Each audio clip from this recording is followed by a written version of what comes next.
Welcome to the latest episode of Behind the Bar with Steve.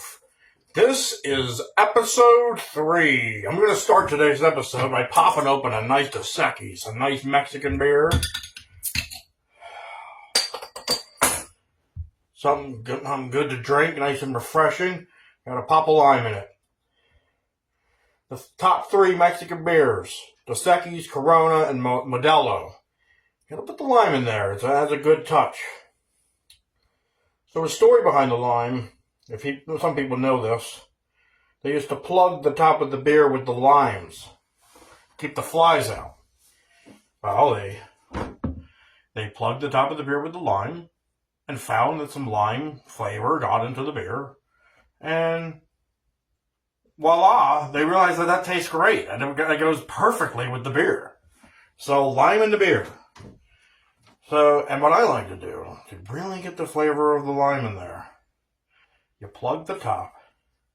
You gotta be careful when you do this, especially when you're out in public in the bar. You gotta do it right. You just flip it over. Look at the lime as it flows. It flows, all the flavors flow. And you flip it back over. You wanna do this gently. And it's a nice little pop. And all that fizziness, all that flavor's in there. And this is a nice, refreshing, limey beer.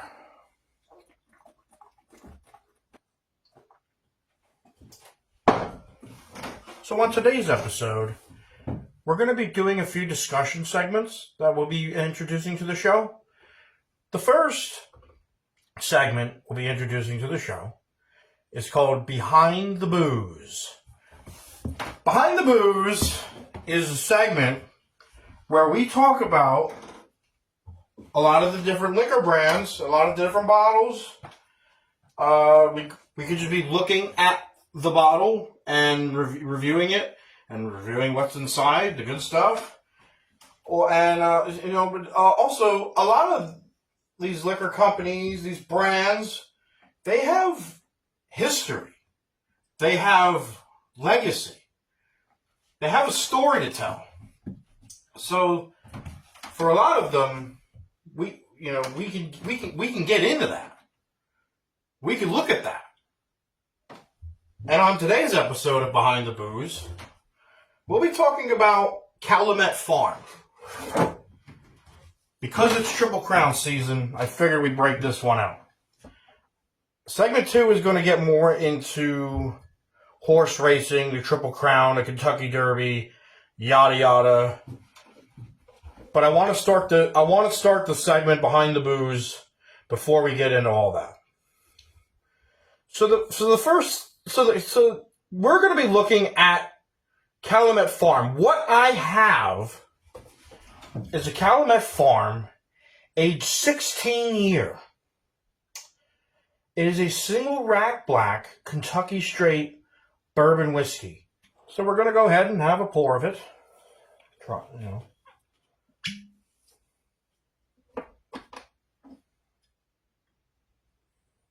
It's good stuff. I've obviously been drinking this.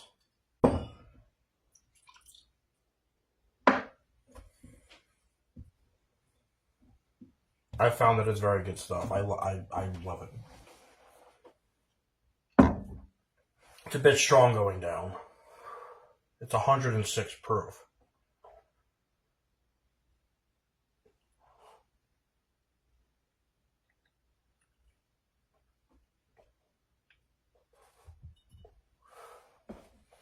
Kind of got to blow the smoke out. But when you're new, you realize it tastes a really good taste. Some of the flavor notes of this bourbon, the 16 year, known for its rich, complex flavors, including notes of saturated oak, warm rye spice, cherries, dark fruits, baking spices, fresh baked bread, toasted coffee, and light cornmeal dryness. The finish is lighter than expected, but with notes of toasted grains, smokiness, wood sugars, and oak. Yeah, it's really oak. It's definitely really oaky. Most bourbons are. They're aged in oak barrels. So most of them are very oaky. And,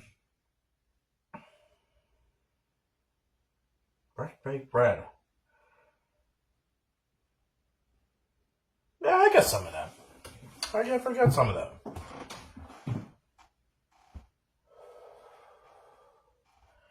So now what I want to do is I want to go over our bottle, because this is a nice bottle. I love this bottle. A lot of the Calumet Farm bottles are really cool.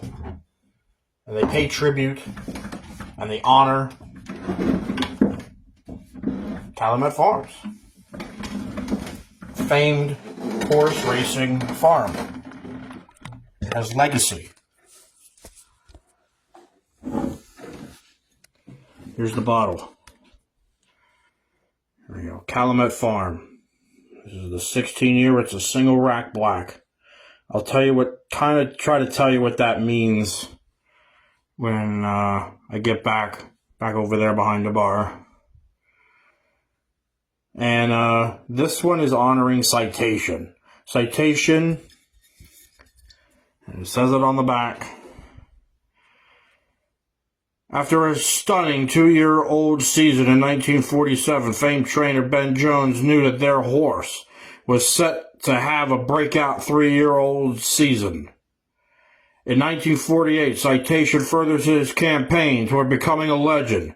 He began the season with a handful of wins. Then Eddie Acaro was tapped to jockey Citation. The first race pairing the two was a disappointing loss at the Chesapeake Trail Stakes. This would be the last race that Citation would lose for nearly 2 years. Citation would go on to capture the 1948 Triple Crown and be named Horse of the Year. By the end of his 3-year-old season, he had a total record of 27 victories and 2 second-place finishes out of 29 starts. Citation would go on winning and be the first major North American horse to amass a 16-race win streak and to top $1 million in career earnings to honor the legacy of Calumet Farm and its second Triple Crown winning horse. This exquisite bourbon has been crafted with the same passion and dedication that led Citation to victory. And it's on the bottle. Trainer Ben A. Jones, jockey Eddie Acaro. Citation, Triple Crown winner. So the 15-year, which is the first I've had of this bourbon, of the Calumet Farm bourbons, was honoring Whirlaway, the 1941 Triple Crown winner. And their 10-year honors a horse named Bully. Now, Bully does not have the accomplishments of these other horses, but one thing that Bully is the sire, the dad horse, of Citation. And he's one of their famed horses from the farm. So, now that we've talked about the bottle and this bourbon, we're going to talk about Calumet Farms, their legacy, their history. And it's all about the horse racing. Calumet Farms. Calumet Farm was founded in 1924 by William Monroe Wright. And he died. His son, Warren, he moved the business toward thoroughbred racing. Through dedication, passion, and hard work, the farm became an unparalleled ascent, eventually topping the horse racing world. This rise to glory would cement Calumet Farm as one of the most dominant names in horse racing history. Over the decade that came, the farm produced 2 Triple Crown winners, 8 Kentucky Derby winners, and 8 Preakness winners. Calumet Farm is proud to have 11 horses in the National Museum of Racing Hall of Fame. So I'm pretty much going to start wrapping up this episode to here today. I said I would go back and talk about what a single rack black on the bottle means. What does that mean? What is single rack black? Well, this is how it's defined. Well, a single rack is when they basically, in the rick house and where they keep the barrels for aging, they're set aside on their own special rack. So this is basically telling us there's a 19-barrel batch of single rack whiskey. Why do they call it black? Well, black doesn't have a specific technical definition in the context. It's likely used as a descriptive term, perhaps referring to the color or character of the bourbon.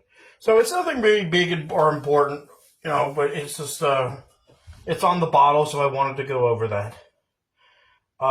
So this episode here, starting to run a bit long, so I'm going to wrap it up, end this episode, and on the next episode, I said there were some other segments I would be getting into. We're going to keep those for the next episode of Behind the Bar with Steve.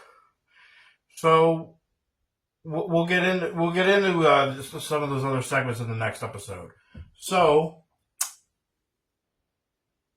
that ends the episode, and have a good one.